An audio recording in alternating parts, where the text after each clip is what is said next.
Bismillahirrahmanirrahim. Selamat pagi Bapak Ibu. Selamat pagi Pak Freddy. Selamat pagi semuanya. Selamat jumpa kembali ya Pak ya. Tetap semangat, tetap sehat Bapak, selalu fresh dan luar biasa. Kami di sini baru jam 8, Bapak jam 10 sudah aktivitas dari pagi ya Pak ya. Tadi sudah juga menunggu di waiting room. Terima kasih juga buat Bapak Ibu dosen, ada Pak Edi, ada Bu Clara, dan juga Bapak Ibu yang saya hormati. Untuk hari ini adalah data sharing pengelola jurnal untuk pertemuan ketiga. Nggak terasa tahunnya sudah 3 pertemuan ya Pak ya. Mungkin hari ini bisa kita mulai. Kita sama-sama berdoa. Mudah-mudahan hari ini kita dilancarkan dan mendapatkan banyak pengetahuan dan ilmu dari Pak Freddy. Berdoa dimulai.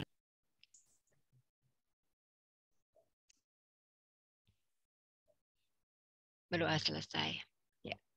Ya, tanpa berpanjang kata, maka acara ini saya berikan kepada Pak Edi selaku moderator. Silakan Pak Edi. Baik, terima kasih Bu Fitri. Selamat pagi Pak Freddy dan Pagi, Pak. Bapak Ibu semua. Bersyukur kita dapat kembali berjumpa ya di dalam acara data sharing pengelolaan jurnal ini hari ketiga. Dan hari ini rencananya hanya 1 jam dan kemudian untuk pertemuan yang akan datang mungkin ditambah ya sehingga 3 jam gitu ya Pak Freddy. Tadi Pak Freddy menyampaikan bahwa kemarin mati lampu di Jayapura dan di Papua sehingga kita sering yang di Jogja ya Pak, nggak salah ya tadi ya. Yang di Jogja itu Surabaya. Surabaya itu terkendala sehingga hari ini harus ada data sharing di Surabaya juga. Oleh sebab itu untuk hari ini kita ada waktu 1 jam untuk dapat bimbingan dari Pak Freddy dan kiranya ini akan bermanfaat bagi kita semua. Baik, langsung saja Pak Freddy, kami persilahkan waktu dan tempat saya serahkan. Terima kasih Pak Edi, selamat pagi Ibu Bapak. Ya memang saya mohon maaf seharusnya kita 2 jam, tetapi hari ini karena jam 11 saya lanjut dengan teman-teman di Surabaya. Kemarin di pertengahan jalan tiba-tiba lampu padam dan saya harus mengganti lagi di sana hari ini. Jadi saya berharap pada pertemuan keempat kita akan tambah sejam dari sekarang. Sekalian kita simulasi untuk persiapan akreditasi setelah IBUS. Oleh karena itu hari ini saya coba berbagi dengan Ibu Bapak mengenai peran OJS dalam akreditasi jurnal. Pak Heri bisa bantu share slide-nya? Boleh saya bantu ya Pak? Boleh saya bantu Pak, sebentar saya siapkan. Mas, baik Bu Fitri ya. Udah ya, saya udah. Silakan Bu. Oke. Ini sudah terlihat? Ya. Oke, baik. Baik, jadi Ibu Bapak kita kemarin sudah mempelajari bagaimana OJS itu sangat berfungsi dalam publikasi. Nah, sekarang kita lihat sebenarnya di mana peran OJS dalam akreditasi. Nah, ini kalau kita lihat secara sekilas ini komponen penilaian akreditasi jurnal ada 2 bagian. Yang pertama itu manajemen penerbitan, nilainya sebesar 49. Kemudian yang kedua itu substansi dan gaya penulisan artikel. Nah, kalau kita lihat tabel satu-satu ini, maka bobot manajemen dan substansi itu hampir sama besar. Tetapi kalau Ibu Bapak lihat dalam poin penyuntingan dan manajemen jurnal dengan nilai 17, maka disitulah peran OJS akan sangat membantu kita dalam penilaian. Mengapa? Karena seperti yang sudah saya sampaikan kemarin, bahwa rekor sejak artikel masuk sampai dengan artikel terpublikasi, semua akan dilihat di poin ini. Nah, tetapi bukan hanya di manajemen saja, ternyata OJS berperan juga dalam substansi. Karena apa? Karena gaya penulisan kemudian substansi artikel itu juga merupakan bagian dari OJS. Pertama, harus ada template atau acuan penulisan dan mereka akan mengecek apakah naskah yang kita publikasi memang sesuai dengan template yang kita berikan. Kemudian susunan naskahnya mulai dari running title yang ada di atas, kemudian judul, kemudian penulis dan afiliasi, abstrak dan seterusnya sampai ke referensi. Kalau formatnya berubah, maka itu akan mempengaruhi penilaian daripada akreditasi. Oleh karena itu, disitulah peran OJS yang sebenarnya sangat besar yang kita tidak duga sebelumnya. Nah, kalau kemudian hasilnya sudah ada, maka status dan peringkat akreditasi bisa Ibu Bapak lihat di tabel 1-2 ini. Dan seperti Ibu Bapak ketahui bahwa semakin baik, maka semakin tinggi pula nilai akreditasinya. Oleh karena itu, peran simulasi yang nanti akan kita lakukan, akan kita lihat sebenarnya dengan kondisi jurnal kita sekarang ini, sudah berapa sih poin atau nilai yang bisa kita dapat. Kemudian kita bandingkan dengan nilai yang sudah disiapkan.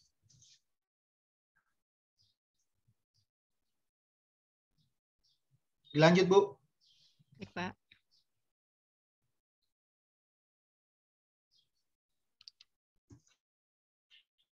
Nah, kalau dibagi dalam satu bentuk bagan, maka tampilannya akan seperti ini.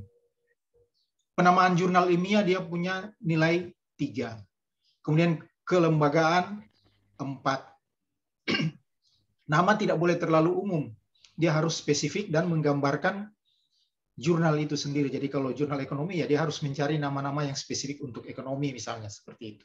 Kemudian kelembagaan penerbit sebaiknya ada kerjasama antara fakultas dengan lembaga-lembaga profesi yang relevan. Misalnya kalau jurnal hukum katakanlah dengan gabungan ahli hukum se-Jabodetabek misalnya. Kemudian mereka akan bekerja sama, itu nilainya akan lebih baik jika hanya dikelola oleh fakultas itu sendiri.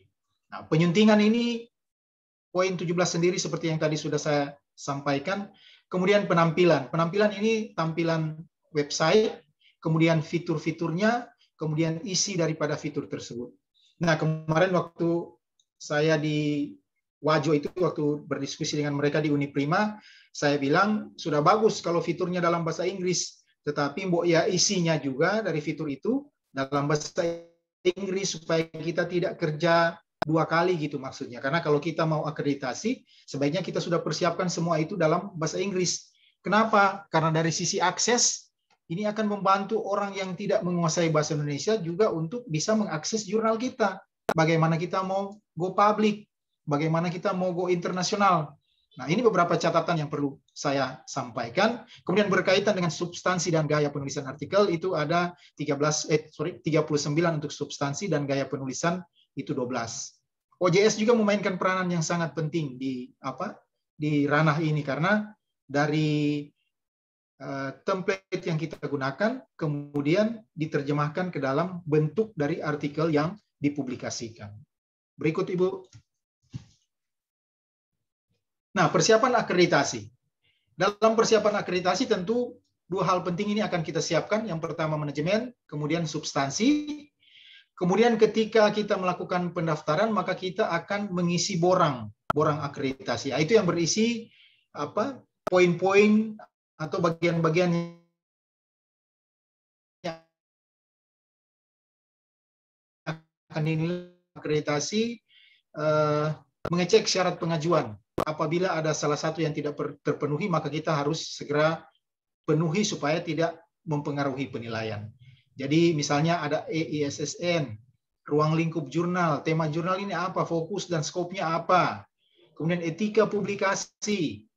Kemudian terbitan bersifat ilmiah, adanya proses review, itu harus jelas seperti yang kemarin kita belajar.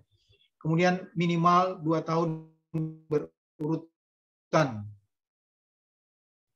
1 tahun. Kemudian ada DOI. Ini beberapa hal yang sangat mendasar yang perlu kita perhatikan.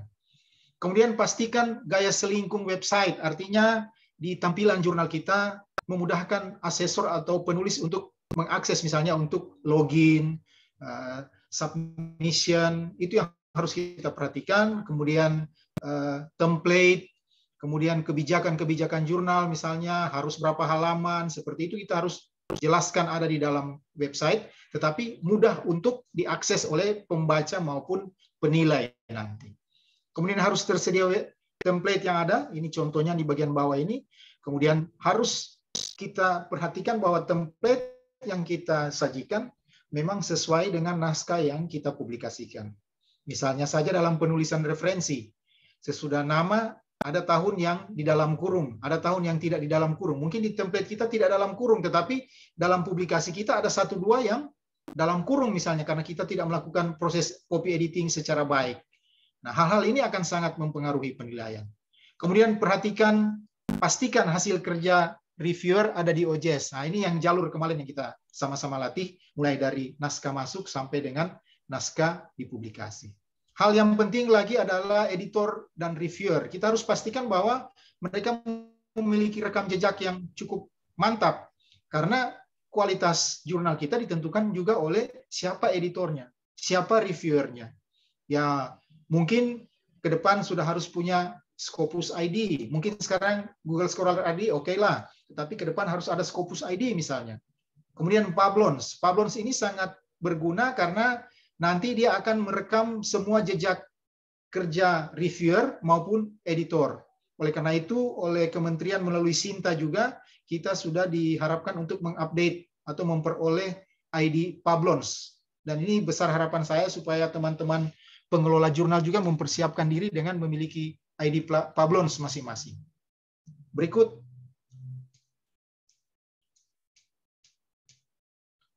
Yang berikut, pastikan doi tersedia dan tidak error. Artinya khusus untuk referensi harus kita pastikan bahwa doi yang kita tulis di situ dari artikel yang kita citasi memang dia tidak error dan harus dalam keadaan open. Kemudian pastikan artikel antar nomor dan volume konsisten. Dalam artian ini tata letak ini. Kalau katakanlah di nomor sebelumnya tata letak begini, kemudian di nomor berikut tata letaknya berubah, hal itu juga akan mempengaruhi penilaian dari akreditasi. Oleh karena itu harus diperhatikan dengan baik. Running title-nya di atas. Kemudian judulnya, apakah rata kiri, di tengah, rata kanan.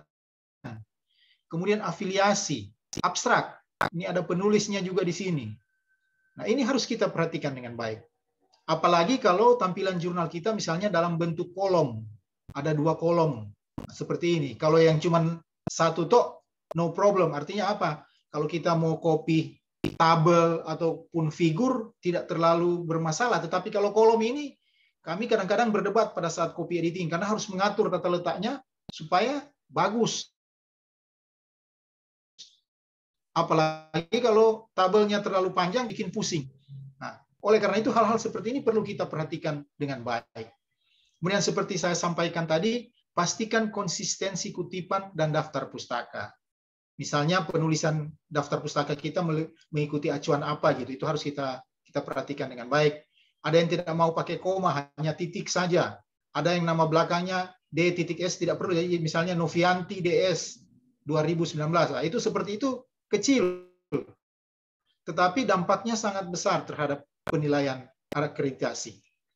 Kemudian kita harus pastikan bahwa ada statistik untuk dilihat bagaimana peminat pengunjung pada jurnal kita. Saya memberikan tips kepada ibu bapak. Kami kadang-kadang di sini sebelum mengajar, saya bilang mahasiswa, ayo kita masuk sama-sama ke laman jurnal kita, kita kunjungi dulu jurnal kita. Supaya semua mahasiswa yang ada dalam kelas kita semua masuk, klik satu artikel masing-masing silakan. Sehingga di situ akan muncul tampilan bahwa hari ini sekian pengunjung. Ya mungkin saja tim akreditasi, oh mantap sekali nih jurnal, pengunjungnya meningkat terus. Padahal dia nggak tahu itu hanya dari kita sendiri. Tapi kan siapa yang tahu? Itu kan permainan kita. Tetapi ini akan membuktikan bahwa memang jurnal kita banyak peminatnya. Kan mereka tidak tahu apakah itu mahasiswa atau apakah dengan paksaan dibawa todongan senjata, kan nggak tahu dia. Kalau saya ya silakan. Bukan mengheningkan cipta sebelum kita memulai pelajaran, tapi mari kita sebentar masuk ke laman website GIPVET. Klik satu artikel. Pak, ini begini, gantian kalau yang tidak punya HP, kasih ke teman yang lain untuk ini. Artinya apa? Supaya kelihatan gitu pengunjung ke laman jurnal kita. Kemudian pastikan Google Scholar Journal sudah kita buat. Jadi masing-masing jurnal sebaiknya punya akun Google Scholar sendiri-sendiri. Nah, jika semua itu sudah lengkap, kemudian kita akan mengisi borang akreditasinya, evaluasi diri, itu ada poin-poin yang tadi yang seperti saya jelaskan di depan. Semoga setelah kita memperhatikan semua step-step itu, kita memperoleh hasil yang baik dengan apa yang sudah kita lakukan. Berikut, Bu.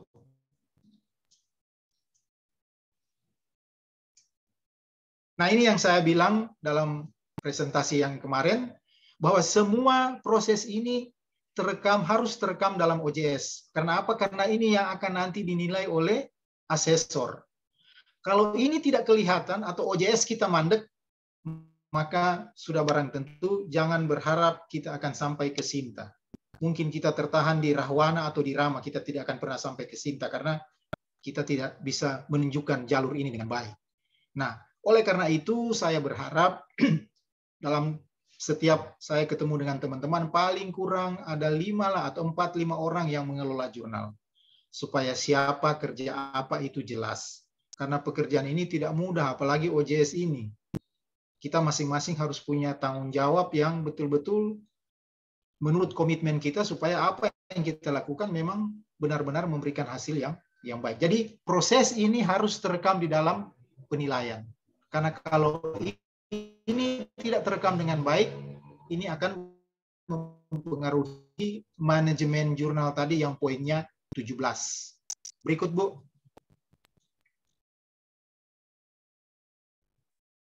Nah, kalau kita lihat laman akreditasi jurnal itu diambil dari nama Arjuna. Akronim Arjuna ini sebenarnya juga menginspirasi para pengelola jurnal supaya semangat, tekun, berani, ikhlas. Makanya tadi Pak Edi bilang, wah Pak Freddy paling semangat. Ya harus semangat, karena saya mengajarkan tentang akreditasi jurnal. Bagaimana saya tidak semangat? Saya tidak menggambarkan tipe Arjuna, sekalipun saya mungkin bukan orang Jawa, tapi jiwa saya jiwa Arjuna. Itu yang perlu kita tampilkan. Demikian juga dengan Ibu Bapak pengelola jurnal. Sekalipun mungkin tidak kenal siapa Arjuna, tapi harus menunjukkan ciri khas siapa Arjuna itu. Nah, persiapan penyusunan dokumen akreditasi jurnal, yang pertama harus melengkapi polisi di website jurnal. Artinya fitur-fitur yang kita buat seperti tentang jurnal, kemudian aturan penulisan, kemudian berapa kali terbit, siapa editor, siapa reviewernya, itu semua harus kita siapkan dulu. Karena ketika kita mulai masuk kepada website Arjuna, itu harus kita sudah siapkan, karena itu langsung dia minta untuk kita masukkan ke dalam website Arjuna. Dan oleh karena itu, sekalipun kita memahami OJS dengan baik, tetapi tampilan website itu harus kita penuhi dulu semua dokumennya. Nah, saya selalu bilang, tidak apa-apa kita melirik jurnal yang lain, tetapi yang seirama dengan kita. Artinya kalau jurnal hukum, lihatlah jurnal hukum yang dari tempat lain, kira-kira bagaimana modelnya. Dan kita copy itu, kita paste, tetapi kita sesuaikan dengan keinginan jurnal kita seperti apa. Mengintip orang lain punya kemudian ngambil nggak jadi masalah. Nah, kemudian yang saya sarankan tadi, kalau bisa jangan lagi dalam bahasa Indonesia, tetapi kita buat dalam bahasa Inggris supaya kerja kita satu kali. Kalau mau reakreditasi dari 4 ke atas, berikut mungkin dapat 3, kita reakreditasi lagi mungkin langsung 1. Karena apa? Semua tampilan kita sudah menggunakan bahasa internasional. Dan ini memudahkan kita untuk penyebarluasan informasi yang kita lakukan di kampus kita. Artinya apa? Tidak hanya terbatas kepada pengguna di dalam negeri, siapa tahu pengguna dari luar juga mau mengakses informasi kita dengan laman fitur di laman yang tersedia bagus dalam bahasa Inggris, memudahkan mereka juga untuk melakukan akses ke tulisan-tulisan kita. Berikut, Bu. Nah, kriteria minimum yang harus kita perhatikan dengan baik, yang pertama penamaan jurnal, kemudian jurnal history, artinya sejarah dari jurnal itu. Mungkin ada jurnal yang sempat terbit tapi terhenti, pun kita mau lanjutkan, nah itu kita bisa masukkan dalam sejarah jurnal, bahwa jurnal ini sudah pernah terbit tahun sekian, tetapi dalam bentuk print hard copy, tapi sejak online dia terhitung pada volume ini, nomor ini, dan sejak saat itu kita bisa gunakan untuk akreditasi. Kemudian fokus dan ruang lingkup. Jadi kalau fokusnya fokus komunikasi, marilah kita gambarkan komunikasi fokus yang berpatokan kepada komunikasi. Kalau kesehatan, ya mari kita fokus ke kesehatan. kelembagaan dan penerbit, alamat kontak saya kira di jurnal yang ada di UPJ saya kira ini sudah ada. Kemudian yang paling penting dewan penyunting. Dari afiliasinya mana, memiliki email, kemudian rekam jejak publikasi. Artinya dewan penyunting juga bukan main-main, Ibu Bapak. Jangan kita hanya taruh namanya, tetapi ternyata tendangannya untuk publikasi misalnya tidak ada. Hanya namanya besar, tapi rekam jejaknya tidak ada. Ini akan mempengaruhi penilaian. Sama halnya juga dengan mitra bestari atau reviewer. Itu harus memiliki rekam jejak yang baik dan juga relevan dengan bidang ilmu yang kita mau publikasi. Kemudian petunjuk penulisan dan template, ini yang berulang-ulang kali saya sampaikan, bahwa template kita harus sesuai dengan naskah yang dipublikasikan di dalam website. Jangan sampai template-nya lain, naskah yang dipublikasikannya lain. Kemudian statistik akses, seperti tadi, pengunjung, dan memiliki DOI. DOI ini sebaiknya ada satu saja di LPPM, kemudian semua jurnal bisa pakai satu DOI untuk jurnal yang lain. Jadi itu pengalaman kami di kampus seperti itu. Berikut, sebagai informasi terakhir, di laman Sinta itu bahwa ada sekarang ini 5.990 jurnal yang sudah terakreditasi bervariasi mulai dari Sinta 1 sampai dengan Sinta 6. Dan saya berharap tentunya bagi teman-teman yang baru mau melakukan akreditasi jurnal, nanti tahun depan jumlah ini sudah berubah, termasuk jurnal dari teman-teman di UPJ juga ada di sini. Berikut. Saya kira itu yang bisa saya sampaikan. Saya membuka kesempatan untuk berdiskusi supaya kita bisa saling bertukar pikiran dan pengalaman-pengalaman kita, baik teman-teman di Banten maupun saya dari sini. Saya kembalikan ke Pak Edi. Baik, terima kasih Pak Freddy. Bapak Ibu silahkan ada bertanya terkait dengan ini, walaupun yang baru mau mulai jurnal, tapi kan kita saat ini juga harus sudah memikirkan ya ke depannya itu akan akreditasi dan sebagainya.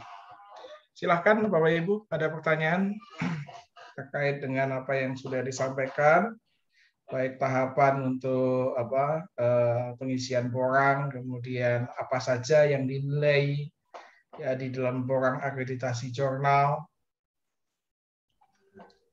Sekalipun sudah jelas tadi yang dijelaskan, mungkin ada hal yang ingin lebih didalami, silahkan Bapak Ibu. Ya, silahkan Pak Cu. Ya, terima kasih, Pak Edi. Ini Pak Freddy, saya mau tanya, yang masalah tadi di kriteria umum itu ada Dewan Penyunting, Mitra Bestari itu ya. Ini anggotanya ini harus beda atau sama, nggak apa-apa gitu Pak? Misalnya satu di Dewan Penyunting, di Mitra Bestari juga gitu. Dan artinya Dewan Penyunting ini kan maksudnya Dewan Editor dia ya. Nanti itu yang masalah dengan rekam jejak publikasinya, apakah ditampilkan di jurnal itu atau tidak gitu ya? Satu lagi, rekam bagaimana cara, apa dari Google Scholar apa gimana tadi yang Musiti tadi yang punya kemirikan itu ya? Jadi ada referensi ke sana. Terus Mitra Bestari ini maksudnya reviewer itu ya Pak ya jadinya ya? Apakah bisa gitu jadi? Dia mempunyai dua fungsi seperti itu satu orang. Itu pertanyaan saya. Terima kasih. Baik, saya langsung saja ya Pak Siregar. Terima kasih. Jadi kalau Dewan Penyunting itu yang dinamakan dengan editorial board atau Dewan Editor. Ya. Nah, mereka ini sebenarnya kalau dalam jurnal lain itu mereka dalam beberapa jurnal mereka dikenal dengan istilah ini Dewan Pakarnya. Jadi penentuan akhir dari publikasi satu artikel itu ada di tangan Dewan Penyunting. Kalau memang reviewer sudah melakukan tugas, tetapi masih berbentrokan satu dengan yang lain, maka kesempatan itu ada di Dewan Penyunting untuk menentukan. Nah, oleh karena itu rekam jejak Dewan Penyunting ini harus benar-benar ada. Ya caranya, kalau kami di belakang nama Dewan Penyunting, biasanya kami taruh ID Google Scholar-nya, kemudian kalau dia memiliki ID Scopus, kita taruh ID Scopus-nya. Sehingga cara orang untuk mengecek rekam jejaknya tinggal klik di belakang ID Google Scholar, muncul. akun Google Scholar. Oh ya memang hebat ini, tulisannya sudah sekian banyak. Atau dia punya Scopus, ya tinggal klik di belakang Scopus. Seperti itu. Itu caranya supaya mereka gampang untuk melakukan akses. Apakah Dewan Penyunting bisa juga menjadi review? Tidak jadi masalah, bisa saja. Tetapi kalau kami, reviewer, kami tidak taruh ditampilkan namanya di dalam web itu. Hanya reviewernya ada, kemudian kalau diklik, munculnya list kami, nama-nama siapa yang pernah melakukan review terhadap artikel kami. Demikian juga dengan yang sedang melakukan review terhadap artikel kami. Nanti di belakang nama itu ada juga ID Scopus, ID Google Scholar. Kalau mau dicek, silahkan diklik di situ. Nah, ini untuk memudahkan. Supaya rekam jejak baik Dewan Penyunting maupun Mitra Bestari bisa terlihat jelas dari tampilan jurnal yang ada di kita. Paling gampang itu taruh ID-nya saja, ID Scopus, ID Google Scholar, kan ada nomor ID-nya, tinggal dikasih di situ supaya diklik oleh pembaca atau asesor, langsung muncul tampilan akun Google Scholar ataupun akun Scopus dari si Dewan Penyunting atau si reviewer. Kalau mau sama bisa, tidak jadi masalah, karena memang ini kepakaran dari seseorang yang kita nilai untuk dia bekerja melakukan proses review dari naskah. Kira-kira ini bisa menjawab ya Pak Siregar? Ya, terima kasih. Ini satu lagi Pak Freddy, saya melihat yang masalah tadi bahasa Inggris, yang kalau tampilannya aja bahasa Inggris nggak apa-apa ya, walaupun nanti naskahnya itu artikelnya dalam bahasa Indonesia. Artinya apakah kita harus terjemahkan atau bagaimana gitu? Nanti ini masalahnya dengan mungkin penulis akan merasa berat gitu kalau ditulis serupa kayak bahasa Inggris. Itu maksudnya gimana, Pak Freddy? Bisa dijelaskan ke antara artikel? Ya. Jadi yang maksud saya dalam bahasa Inggris itu, tampilan websitenya kan ada fitur-fiturnya, misalnya tentang jurnal, kemudian panduan penulisan, kebijakan. Itu kebanyakan mereka sudah menggunakan fitur itu dalam bahasa Inggris. Sayangnya konten dari fitur itu masih dalam bahasa Indonesia. Jadi misalnya katakanlah jurnal Widya Kala adalah jurnal yang, tapi kalau ditulis dalam bahasa Inggris kan lebih bagus. Widya Kala is the journal bla bla bla bla bla. Nah, itu. Artinya apa? Supaya kita tidak bekerja dua kali maksudnya, karena kita kan sasaran kita kan yang Sinta paling tinggi, Sinta 1 tentunya. Kalau toh sekarang kita masih Sinta 4, ya, yang hal-hal seperti itu kita bisa kurangi, dalam artian kita kurangi supaya nanti ketika melakukan reakreditasi kita tidak perlu sibuk lagi. Masih bahasa Indonesia, tetapi abstraknya kan ada dalam bahasa Inggris, sehingga tampilan abstrak dalam bahasa Inggris itu yang kita tampilkan di website. Ketika mereka klik judul akan muncul abstrak kan duluan dengan judulnya.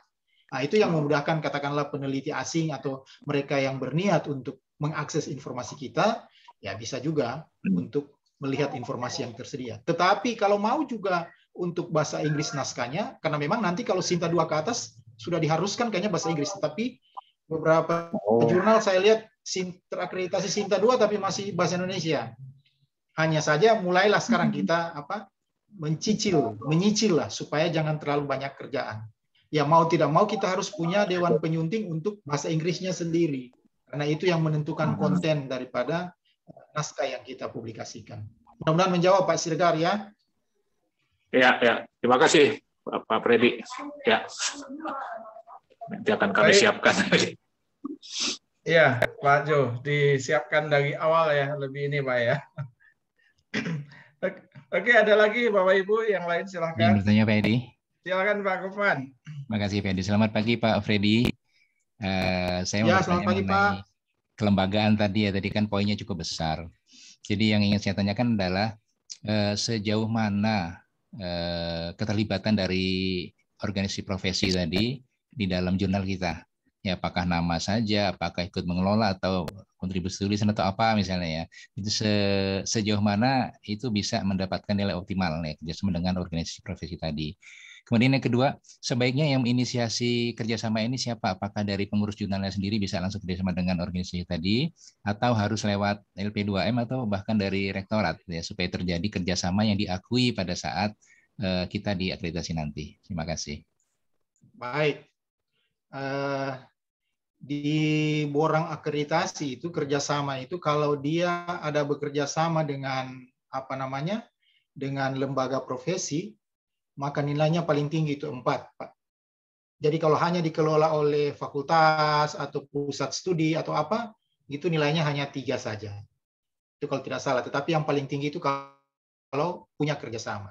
Nah, seperti kami di sini, karena basis kami adalah peternakan dan kesehatan hewan, kami kemudian mendekati Ikatan Sarjana Peternakan Indonesia cabang Papua Barat. Kemudian kami melakukan kerjasama dengan mereka. Jadi hanya dekan dengan pimpinan ISPI provinsi. Kemudian kami juga mendekati Perkumpulan Dokter Hewan Indonesia cabang Papua Barat. Dekan dengan organisasi. Nah, oleh karena itu, misalnya seperti jurnal-jurnal ekonomi, jurnal-jurnal hukum, atau jurnal-jurnal katakanlah teknik, dan mereka punya lembaga profesi terkait, silahkan saja pimpinan fakultas melakukan pendekatan. Kemudian itu dituangkan dalam MOU, nanti katakanlah ada logo daripada lembaga profesi itu kita bisa taruh di dalam website bahwa katakanlah UPJ bekerja sama dengan apa gitu, terus logonya ada di situ. Ketika diklik di logo itu, maka muncullah MOU, suatu keterangan bahwa ada kerjasama antara ini dan ini. Nah, kemudian bagaimana kontribusinya? Yang pertama kontribusinya karena itu, ketika ada kerjasama, kontribusinya secara otomatis menaikkan nilai daripada jurnal kita. Tetapi bisa juga kalau mereka punya tenaga-tenaga ahli yang bisa kita manfaatkan sebagai reviewer, kenapa tidak? Ya kan, mereka bisa kita manfaatkan sebagai reviewer, katakanlah. Artinya anggota atau pengurus dari lembaga profesi tersebut. Atau ketika kita memberikan logo mereka ada di dalam website jurnal kita, mungkin mereka akan memberikan bantuan untuk katakanlah 1 kali rapat atau apa gitu, mereka membantu dalam bentuk apa, silakan saja. Bisa dalam bentuk material, tetapi juga bisa dalam bentuk finansial, katakanlah, untuk membantu pembayaran sewa website atau apa itu silakan. Jadi kita bebas saja, itu tidak terikat. Tetapi yang sebenarnya kita bisa manfaatkan kepakaran mereka untuk membantu kita sebagai mitra bestari seperti yang tadi Pak Siregar sampaikan. Supaya kita punya koleksi mitra bestari yang cukup bervariasi sehingga kita tidak terkendala kalau satu menolak untuk melakukan review, ya kita bisa mengambil dari lembaga profesi misalnya seperti itu. Bagaimana Pak Rufman, bisa ya? Ya, terima kasih Pak Freddy. Cuma kalau misalnya ya ini kebetulan di bidang sistem informasi ini ada juga kerjasama antar perguruan tinggi ya. Jadi kerjasama jurnal sistem informasi antar perguruan tinggi yang anggotanya cukup banyak di Indonesia ya. Apakah ini bisa dianggap setara seperti itu atau berbeda lagi Pak Freddy? Sama-sama penerbit jurnal di perguruan tinggi di bidang sistem informasi begitu. Kemungkinan bisa. Tetapi yang dimaksudkan dengan lembaga profesi sebenarnya artinya lembaga profesi di luar kampus seperti misalnya Perkumpulan Auditor Indonesia cabang Banten misalnya, seperti itu. Atau Ikatan Sarjana Ekonomi Indonesia cabang Banten misalnya. Nah, tapi tidak juga menutup kemungkinan kalau memang mau dijajaki dengan sama-sama pengelola jurnal, ya coba saja kan, tidak jadi masalah gitu kan. Nanti kita lihat kalau kita ajukan seperti ini kira-kira berpengaruh tidak terhadap nilai kelembagaan pengelola jurnal tersebut. Ya, terima kasih. Pak. Ya, terima kasih. Terima kasih Pak Edi. Baik, Pak Rufman. Terima kasih Pak Freddy. Ada lagi Bapak Ibu? Kita masih punya waktu, silakan.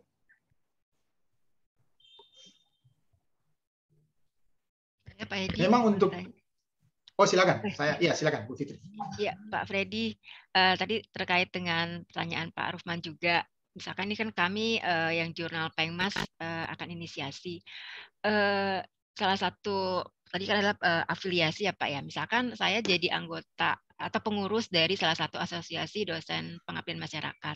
Tapi itu tidak diinisiasi oleh universitas bentuk kerjasamanya. Itu bagaimana Pak? Jadi hanya melekat di individu. Saya kebetulan nanti misalkan jadi pengurus atau editor atau jadi editor di jurnal Pengmas tersebut. Apakah berpengaruh, Pak? Tetapi lembaganya ada gitu. Lembaganya ada, tapi tidak kerjasama dengan perguruan tinggi. Jadi hanya dosennya kami saja, saya aja yang menjadi pengurus di lembaga tersebut, gitu, Pak. Asosiasi tersebut. Kalau saya boleh saran, kita jajaki saja kerjasama karena nanti dalam bentuk MOU atau apa itu nilainya akan lebih baik gitu. Kalaupun Ibu masuk di situ, tapi kan tidak kelihatan bahwa Ibu berasal dari lembaga profesi tersebut kan, kecuali identitas ibu disampaikan baru kelihatan. Tapi kalau cuma Fitria Nur Hidayah, dari mana dia tahu bahwa itu dari lembaga profesi itu? Tetapi kalau ada dalam bentuk kerjasama, kemudian dituangkan dalam MOU, dan itu kita lengkapi di dalam website, ketika mereka klik muncul surat MOU itu akan lebih baik. Kalau saya seperti Ibu. Lebih baik Ibu coba pendekatan, dan mungkin pimpinan fakultas atau LPPM kalau mau silahkan saja untuk beberapa lembaga profesi yang terkait dengan jurnal-jurnal yang ada di kampus gitu, kalau menurut saya. Baik Pak, terima kasih Pak. Tadi cukup menjawab. Baik, ada lagi Bapak Ibu?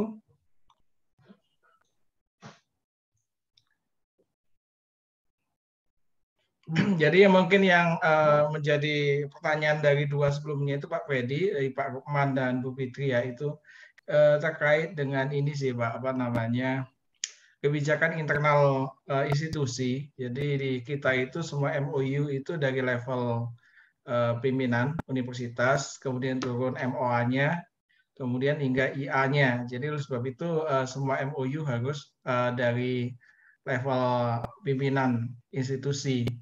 Nah, dan terkait dengan kita punya kerjasama MOU antara jurnal dengan lembaga profesi. Jikalau MOU-nya itu universitas, ya bukan jurnal bahkan ya, tapi universitas dengan lembaga itu, kemudian turun hingga IA-nya ke jurnal itu, apakah itu jadi masalah enggak gitu? Mungkin itu yang saya memperjelas pertanyaan dari Pak Rukman dan Bu Fitria tadi, Pak.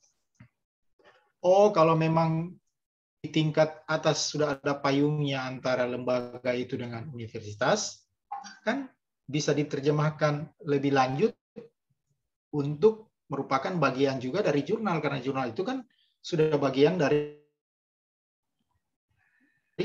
universitas. Tapi kalau bisa memang ada poin yang ini juga berlaku untuk jurnal yang dikelola oleh lembaga penelitian dan pengabdian pada masyarakat. Jadi secara umum dia sudah masuk dalam payung tersebut. Jadi salah satu dari tangkai payung yang menopang payung kerjasama. Kalau saya boleh saran seperti itu, supaya semua jurnal yang ada di dalam kampus bisa menggunakan kerjasama tersebut. Demikian, Pak. Iya, jadi ada statement di MOU-nya gitu, Pak ya? Ya, sebaiknya. Yep. Begitu, Pak Rukman, Kakak, Bu Fitri. Ada lagi, Bapak Ibu? Silahkan. Boleh nanya lagi, Pak Edi? Iya, silahkan Pak Rukman. Oke, maaf ya karena yang lain belum ada. Menyambung. Nggak apa-apa, Pak Rukman ini semangat untuk jurnal, urusan jurnal ini luar biasa. Senang sekali. Silakan, ya. Pak. Pak Freddy menyambung tadi yang Pak Freddy kemukakan ya. Jadi untuk meningkatkan kliknya ke jurnal itu ya, karena biasanya ada statistik berapa kali kunjungan. Ya, nah ini yang saya tanyakan sejauh mana legalnya tadi ya. Kalau tadi Pak Freddy kan mengakali dengan mahasiswa, oke kita klik dulu masuk ya. Sebetulnya kalau dari sisi teknologi informasi bisa diperpanjang lagi ya. Jadi pada saat mahasiswa klik itu kita bisa menggunakan IP yang ada di luar negeri. Jadi dicatat jurnal itu yang mengklik adalah orang dari luar ya. Jadi istilahnya kita menggunakan proxy di luar ya. Betul. Mungkin kita siapkan jadi kelihatan kliknya tinggi dari luar ya. Apakah seperti ini ya legal ya? Apakah nanti kira-kira akan di audit oleh si auditornya atau asesornya pada saat diakreditasi ya. Kemudian yang kedua nih Pak Freddy, ini ya sama juga, tapi saya nggak tahu ya ini akal-akalan atau bukan. Teman di Jawa Timur itu juga mengelola, ya, dan ini bukan cuma jurnal, mereka sampai ke websitenya, di webometriknya. Webometrik mereka itu tinggi, padahal perguruan tinggi kecil. Ternyata mereka itu terjemahkan semua tulisan ilmiah itu ke dalam beberapa bahasa asing. Jadi selain bahasa Inggris, yang kalau nggak salah saya yang paling banyak kunjungan itu dari India dan dari Cina. Karena itu kan negara besar-besar. Jadi semua tulisan itu abstraksinya diterjemahkan dalam India dan Cina. Sehingga pada saat orang searching di Google ada dan orang akan klik ke sana. Ya, sehingga kunjungannya tinggi. Ya, kalau di jurnal ya, apakah ada tempat ya kita meletakkan abstraksi yang berbagai bahasa tadi ya, sehingga walaupun nanti isinya mereka tidak bisa lihat langsung, tapi orang bisa lihat dulu ada abstraksi. Oh ini bahasanya India dengan tulisannya, misalnya kan kita bisa terjemahkan dari Google ya, atau ini dengan bahasa Cina ya, sehingga kemungkinan kunjungan dari luar itu jadi lebih tinggi beneran begitu Pak. Terima kasih Pak. Baik, ini saya baru tahu juga ini kalau bisa pakai proxy dari luar. Ini ilmu-ilmu yang saya perlu belajar juga dari Pak Rufman ini. Ternyata saya pikir saya satria yang turun gunung, ternyata ada satria yang juga sudah bertapa lama dan saya perlu ambil pelajaran-pelajaran yang berharga ini. Jadi sebenarnya itu maksudnya hanya trik kita di sini supaya kelihatan bahwa setiap hari adalah kunjungan dari pembaca. Jadi silakan saja kalau mau seperti itu. Untuk saya kira tidak jadi masalah. Memangnya si asesor mau cari kan ini dari mana ini, luar negeri dari mana, apa dari Amerika kan enggak. Yang mereka hanya lihat yang penting start counternya itu kelihatan gitu loh Pak. Ada di website bahwa ternyata pengunjung di jurnal ini ya stabil lah 10-15 orang katakanlah seperti itu. Kemudian kalau untuk trik-trik menerjemahkan ke dalam bahasa lain, saya kira itu juga sah-sah saja, tidak jadi masalah juga kan. Sepanjang memang ada kemampuan untuk melakukan itu.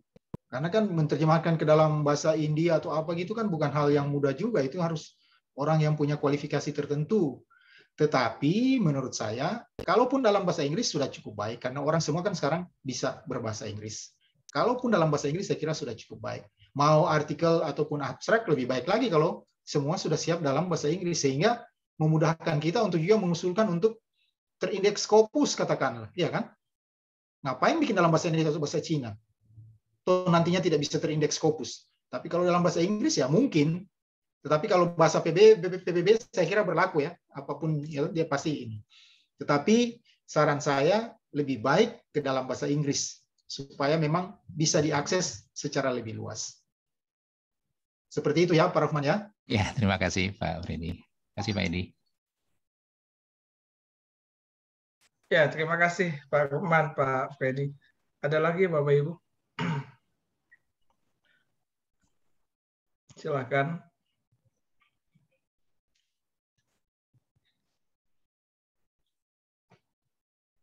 Atau sudah siap semua?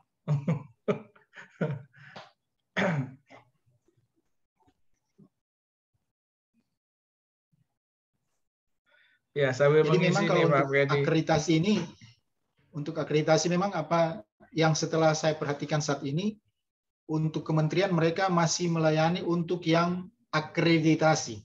Untuk yang reakreditasi kayaknya belum, karena kami juga sudah mengirimkan untuk reakreditasi, tapi sampai dengan saat ini belum ada informasi balik. Dan menurut mereka baru yang dilakukan sekarang untuk jurnal-jurnal yang baru mau akreditasi. Oleh karena itu mungkin kesempatan bagi ibu bapak pengelola jurnal yang jurnalnya baru mau akreditasi, sebaiknya ini dikejar. Karena kalau yang untuk reakreditasi sementara ini kayaknya belum begitu dilayani dengan baik, karena mereka masih fokus untuk yang akreditasi. Nah, harapan saya kalau memang kemarin OJS sudah dipahami dengan baik, kemudian trik-trik yang kita bisa dapatkan untuk meningkatkan kualitas jurnal kita juga sudah kita miliki, ya tinggal sekarang penataan laman website kita, kemudian dikonekkan dengan naskah-naskah yang dipublikasi, kualifikasi dari pengelola jurnal, tetapi juga tim editor dan tim reviewer sudah pasti akan membantu kita dalam mengirimkan jurnal kita untuk akreditasi. Nah, sehingga pada akhirnya nanti ya kita tidak lagi bekerja terlalu berat, tetapi ketika sudah mulai terakreditasi, pengalaman kami di sini, kita tidak mampu lagi untuk menolak tulisan, karena ya jelas sekarang orang melihat yang terakreditasi. Kalau yang belum ya mereka masih ogah-ogahan begitu kan. Jadi harapan saya itu, harapan kita semua ya dapat Sinta 4 oke, Sinta 3 juga bisa. Yang penting dia sudah label terakreditasi. Persoalan peningkatan mutunya itu kembali ke pengelola jurnal, tentu campur tangan juga dari pimpinan universitas, LPPM, para pihak yang terlibat dalam pengelolaan jurnal. Mungkin seperti itu, Pak Edi. Baik, Pak Freddy, terima kasih. Edi, Bapak tanya Ibu, lagi ya, boleh? silakan Boleh, Bu. Pak. Ya. Pak Freddy, boleh tanya lagi, Pak? Boleh. Ya, ini Pak, maaf saya coba share screen terkait kriteria umum, Pak. Apakah ini misalkan penamaan jurnal atau jurnal histori itu berpengaruh nggak Pak? Misalnya namanya itu misalnya jurnal apa gitu yang lebih jadi poin tersendiri juga nggak dalam penilaian akreditasi Pak? Sebelum kami membuat nama jurnal. Ini coba Ibu pindah ke slide yang nomor 3 atau nomor 2, kayaknya ada di situ. 3. Slide nomor 3 atau nomor 2? yang bagian-bagian atau poin-poin yang Ini digunakan untuk akreditasi. Nama itu kan ada poinnya 3 kalau nggak salah. Nama jurnal. Oh iya, penamaan jurnal. Ya. Oh, iya, 3. Jadi nama juga berpengaruh, Ibu Bapak. Iya. Semakin spesifik dan khas untuk bidang ilmu yang kita geluti, akan semakin tinggi nilai akreditasi. Tapi kalau namanya semakin umum, itu akan semakin kurang. Kalau Ibu pindah ke slide nomor 3 atau nomor 2 itu ada itu. Yang di bagan itu akan kelihatan poin-poin akreditasi di situ. Jadi nama sebenarnya harus menunjukkan ciri khas jurnal itu, bidangnya apa, kemudian tidak boleh terlalu umum, tetapi betul sesuai dengan bidang ilmu yang digeluti atau bidang ilmu yang menjadi scope atau tema jurnal tersebut. Gitu. Jadi kalau ekonomi terus namanya ekonomika ya mungkin ya pas. Tapi kalau ekonomi terus namanya arsitektur kan ya jauhlah dia dari tema jurnal itu kan. Nah, oleh karena itu memang harus dipikirkan. Dia mencirikan jurnal tetapi juga menggambarkan sebenarnya apa sih isi makalah daripada jurnal tersebut. Kira-kira seperti itu ya Bu Fitri ya. Berarti kalau jurnal Pengmas harus lebih gimana gitu? Pengmasnya atau Abdimas gimana gitu Pak model pembentukan? Bisa saja mengambil bahasa Sunda apa di situ yang berkaitan dengan pengabdian, apa semangat masyarakat bisa aja, nggak jadi masalah. Kayak kami jurnal pengabdian kami namanya Ikgojei. Ikgojei itu nama rumah adat dari masyarakat Arfak di Manokwari ini. Apa ciri khasnya Ikgojei itu karena rumah adat itu menjadi tempat berkumpul, tempat menuangkan tempat untuk bekerja bersama-sama, dan itu relevan dengan pengabdian pada masyarakat misalnya. Jadi silakan saja dicari, tetapi menerjemahkan bahwa arti nama ini menggambarkan apa gitu. Baik Pak, terima kasih.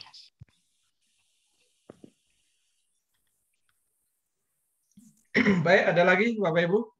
Satu lagi kalau ada. Mungkin saya Pak, boleh?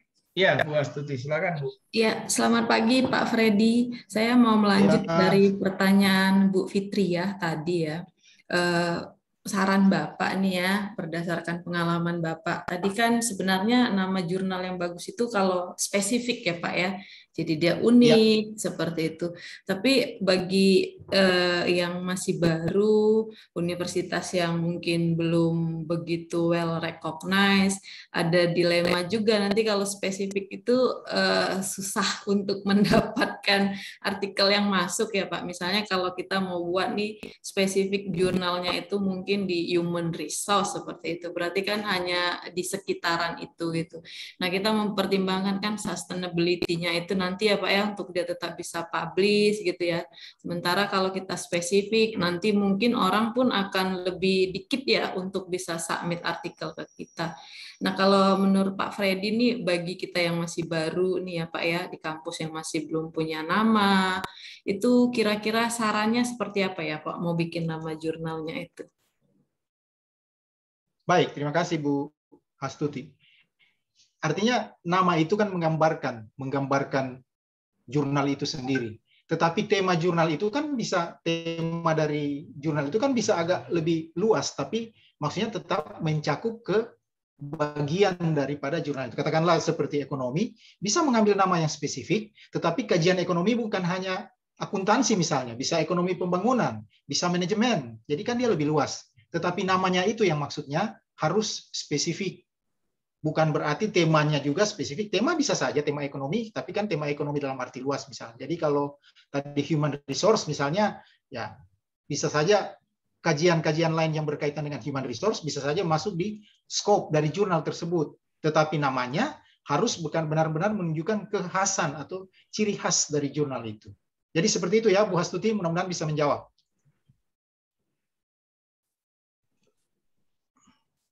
Baik, ya Pak, sekalian nyambung nih satu lagi ya Pak ya.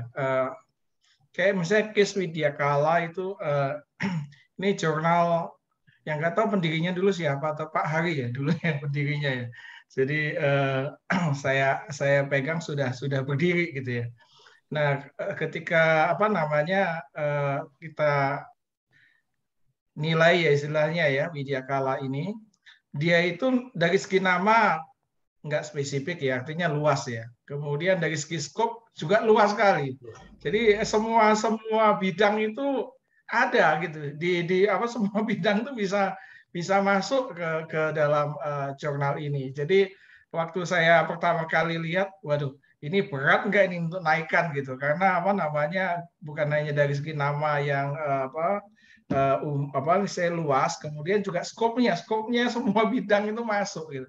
Nah, tapi ya itu sudah begitu kita mau ubah berarti kan harus bikin baru lagi. Ini sudah sampai Sinta 3 sudah lumayan lah gitu ya. Cuman mau naikkan ke Sinta 2 ini lihat dari skopnya juga sangat luas. Ini gimana kira Pak Freddy? Jadi semua bidang masuk Pak ke Widyakala itu. Mungkin kalau ke Sinta 2 mungkin apa namanya perlu dipikirkan lagi ini Pak, karena yang pasti si asesor dia akan strict melihat hal itu. Artinya peningkatan dari Sinta 3 menjadi Sinta 2 kan ada kriteria yang lebih penting yang mereka sisipkan. Tapi kalau menurut saya, yang sekarang saja sudah jalan dapat Sinta 3, coba saja dulu dengan Sinta 2, dapat nggak? Terus nanti lihat komentar asesor terhadap poin-poin itu gimana.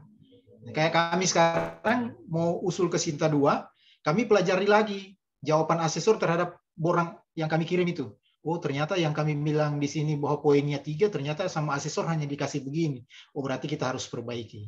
Supaya itu bisa menjadi acuan bagi kita untuk perbaikan borang untuk peningkatan kualitas jurnal itu. Jadi kalau saya yang sekarang sudah ada Sinta 3, dijajal saja dulu Pak, ke Sinta 2 atau ke berapa lah, terserah dikirimkan. Nanti lihat komentar balik dari asesor, karena itu yang akan menentukan kita untuk arah jurnal ini mau kemana sih sebenarnya, luasannya seperti apa sih, kan nanti akan dikasih komentar oleh asesor. Demikian, Pak. Ya, Pak. Terima kasih, Pak. Baik, Bapak Ibu. Sebentar, Pak, yang mengenai. Oh iya, Pak Jo, silakan Pak Jo. Kalau mengenai Widyakala itu kalau saya melihatnya sih itu Pak tema gitu, temanya urban. Jadi kan siapa program studi apa aja bisa masuk gitu. Yeah. Dan juga bisa berkolaborasi, jadi interdisiplin gitu Pak. Itu sih. Iya betul Pak. Jadi apa namanya temanya urban. Jadi semua bidang disambung-sambungin dengan urban gitu. Kayak sepertinya karena kalau kita yang dari UPJ paham ya, tapi yang submit dari luar itu kan nggak paham itu apa kaitannya dengan urban itu nggak paham, sehingga akhirnya artikel yang masuk ya sesuai dengan yang di scope itu saja ya, nggak paham kaitannya ini dengan urban apa, nggak paham yang dari luar, yang kita bisa paham. Jadi kalau kita ini jadinya seperti Pak Jo tadi, Pak Freddy, Widyakala itu kayak semacam interdisiplin itu. Jadi teknik sipil bisa masuk, arsitektur bisa masuk, entrepreneurship bisa masuk, ya semua bisa masuk di dalam apa namanya, dan juga di dalam scope-nya juga memang ditulis di sana. Ya, Mas Heri ini yang lebih lama punya sejarah, coba Mas Heri. Oh ya, itu kalau soal Widyakala sih emang kalau bisa cerita emang sedikit complicated ya Pak Freddy ya. Kita waktu itu mengajukan akreditasi dan Pak Edi ya, dan terkait nama gitu. Kita mencari nama jurnal Widyakala itu sampai ngelihat dulu ISSN-nya. Ternyata kita nggak boleh sembarang bikin nama sebenarnya kan kalau kita sudah bikin ISSN. Begitu Pak Edi. Nah, di sini saya pengen nanya sebenarnya Pak terkait tadi pengajuannya Pak Freddy, tadi teman-teman di Papua sana katanya dari Sinta 3 ke Sinta 2. Nah, Pak ini aku cuma dengar-dengar isu nih Pak ya gitu. Mungkin nggak sih Pak jurnal itu yang kita saat ini Sinta 3 gitu. Terus akhirnya kita pengen reakreditasi. Taunya malah turun ke Sinta 4 atau Sinta 5 gitu. Atau malah kalau kita diemin aja sampai sekarang di Sinta 3 itu ternyata kalau nggak sustain malah turun. Nah, itu benar nggak Pak isu-isu ada keturunan akreditasi jurnal itu Pak? Apakah emang sudah sampai Sinta 3 aja terus gitu? Gimana Pak menurut Bapak?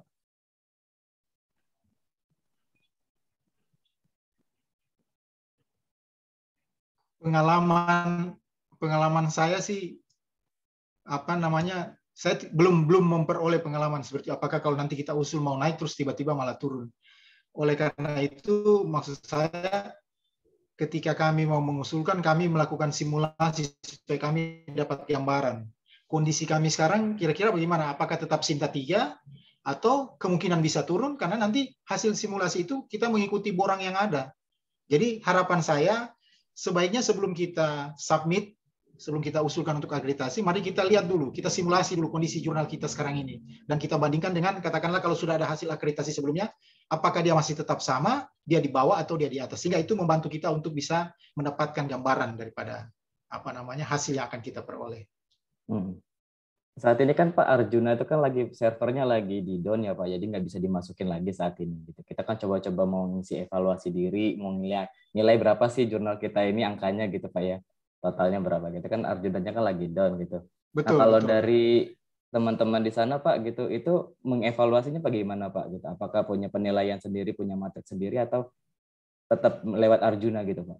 Lewat Arjuna Pak, kami print out itu baru kami sudah hard copy kami mulai coba sendiri-sendiri gitu diisi. Jadi kami print out daftar pertanyaan, kemudian kami mulai nilai berapa posisi kita sekarang, 4, 3, 2 sesuai dengan nilai yang ada. Oke. Siap Pak. Terima kasih Pak Freddy. Ya. Baik, terima kasih Bapak Ibu semua dan juga terutama Pak Freddy untuk waktunya. Kita punya waktu sudah tinggal 2 menit, oleh sebab itu untuk hari ini hanya 1 jam, dan untuk pertemuan berikutnya kita akan tambahkan 3 jam. Tambahkan 1 jam maksudnya jadi 3 jam ya. Terkait dengan ini ya Pak ya, pengelolaan OJS-nya ya Pak ya. Ya, kita simulasi. OJS-nya simulasi. Nanti mohon disiapkan dari 3 jurnal yang inisiasi dari informatika sistem informasi Pengmas dan DKVDP dan juga Widya Kala. Mungkin Mas Riri bisa bantu nanti untuk siapkan untuk simulasi di pertemuan berikutnya. Baik, untuk hari ini kita sudah sampai di sini. Terima kasih banyak Pak Freddy untuk sharingnya dan juga masukan-masukan yang berarti bagi kami. Waktu selanjutnya saya kembalikan ke Bu Fitri. Terima kasih Pak Edi. Ya, terima kasih Pak Freddy. Ini waktunya karena Bapak ada keperluan lain. Padahal masih banyak ya, sebenarnya masih seru untuk berdiskusi. Namun akan kita lanjutkan di hari Senin ya Pak ya, Bapak Ibu. Ya, hari tanggal Senin. 20 jam 1 siang waktu Indonesia Barat, jam 3 siang waktu Indonesia Timur ya Pak. Ya. Demikian. Mungkin sebelum selesai kita dokumentasi untuk pelaporan data sharing. Mas Ali. Untuk 3 jurnal yang akan inisiasi, mohon setelah ini tinggal sebentar ya, tetap jangan tinggalkan ruang Zoom untuk 3 pengelola jurnal. Terima kasih. Baik, Pak. Terima kasih. Silakan Mas Alid. Ya, Bapak Ibu, di sini ada 2 layer. Layer yang pertama, 1, 2, 3. Layar yang kedua, 1, 2, 3. Terima kasih Bapak Ibu. Terima kasih. Jangan lupa Bapak Ibu presensinya. Ya, terima kasih untuk hari ini. Semoga kita semua sehat selalu. Selamat pagi. Saya mau izin ya. Terima kasih Pak Freddy. Sampai Terima kasih. Nanti Senin ya.